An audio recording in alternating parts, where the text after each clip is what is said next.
can binge every dating podcast or YouTube videos. You can read about attachment styles. You can point out red flags like a pro. But insights isn't the same thing as healing. Healing isn't just in your head, it's in your body, it's in your heart, your nervous system. It's learning how to calm your anxiety, regulate your emotions, and actually sit in with your pain without numbing it away with business, food, or even ministry. When you start doing this deeper work, love gets less confusing. Friendship feels lighter. Dating feels not like survival, but more like discovery. That's when you know you are healing. Now, let's be real, dating is hard. I don't like dating, by the way, but if you must date, let me let you know. If you ever experienced abuse, neglect, or even just growing up in a home where relationships weren't healthy, dating becomes even more hard. It will feel like warfare. Friendships will be harder. Loneliness will hit deeper. You would feel like everybody is moving on and you are being left behind. Your friends are going to get married. You'll feel stuck in repeating patterns as though you're going nowhere. And if that's you, I just want you to know nothing is wrong with you. But there are emotional gaps and social skills that you have to learn. And that's what I want to talk about today, because that is even more important. So, why does love feel really hard after you've experienced wounds, emotional wounds? Because when you've grown up with trauma, rejection, or neglect, you did not have a model for healthy love. Your nervous system and your whole emotional map doesn't know what feels safe. Instead, it will keep looking for what feels familiar, right? And familiar might mean unsafe. Now, that is why you might notice patterns like you're constantly ending with emotionally unavailable people. You'll be struggling to keep friendships alive. You'll be feeling anxious, always waiting for someone to leave. Or you would always feel guarded because you don't feel worthy. And if you've been asking yourself, why can't I make my romantic relationships work? Why do I keep choosing the wrong people? The answer is simple and it's deep. Emotional wounds just shape attraction. What you consider attractive might be different. And so if you binge all the dating podcasts and you read about communication styles and you go to TikTok and someone tells you, oh, that's a red flag and this is a real green flag, it does not necessarily mean that you're healing. You are insightful. You are in your head.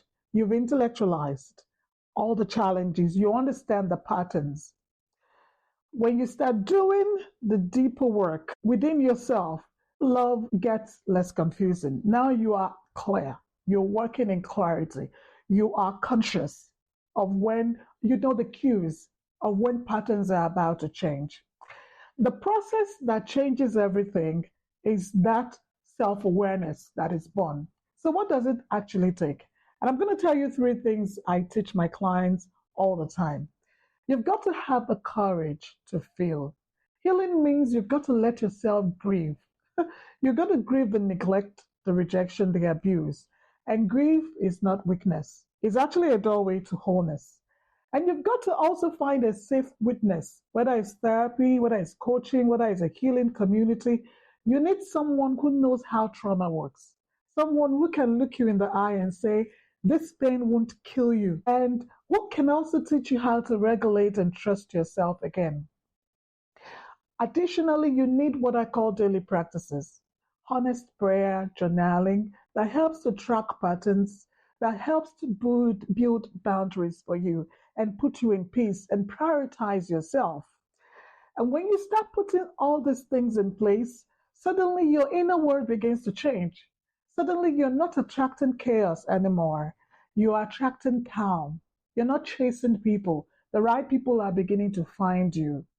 And this is where love truly begins, right?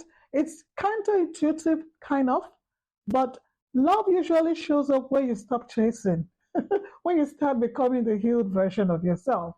Attraction shifts. You start to glow differently. The partners will show up, The guys who are interested, or the ladies, feel grounded, they feel confident, and they are faith rooted. Now, that is not magic, that's alignment. That requires a process and understanding strategies and intentionality. And I'm inviting you to my Luminous Glow, Next Glow Up Love Era, and a workshop that I'm going to do live. I call it the Ultimate Love Life Glow Up. In this workshop, I'm going to teach you about healing your heart to attract an extraordinary partnership. Dating is not the problem. Your heart posture is what is going on there. And I'll teach you how to stop going into these toxic cycles. I'll teach you red flags and green flags so that you can step in confidently and attract lasting love and partnership that you are hoping to have. So if you're tuning in before October 11th, go grab your ticket. I'll leave the link in the description and podcast script so you can find it. No stress. Still grab your full recording even if you are not able to attend the workshop live. So remember, you don't have to be perfect to be loved. You just need to be willing to be healed, to grow, to let God restore what's broken. And that is where real lasting love actually begins. So thank you for listening. Follow this channel for more.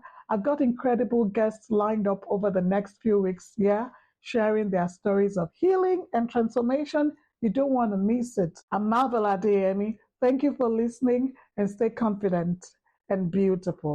Thank you for spending time with me today on Emotional Healing for Christian Women. If this episode blessed you, please leave a review and share it with a friend who needs encouragement. And don't forget to download my new book, Beyond the Hurt, from my website, marveladeyemi.com.au, and other free resources. Until next time, stay healed, stay beautiful, and stay confident.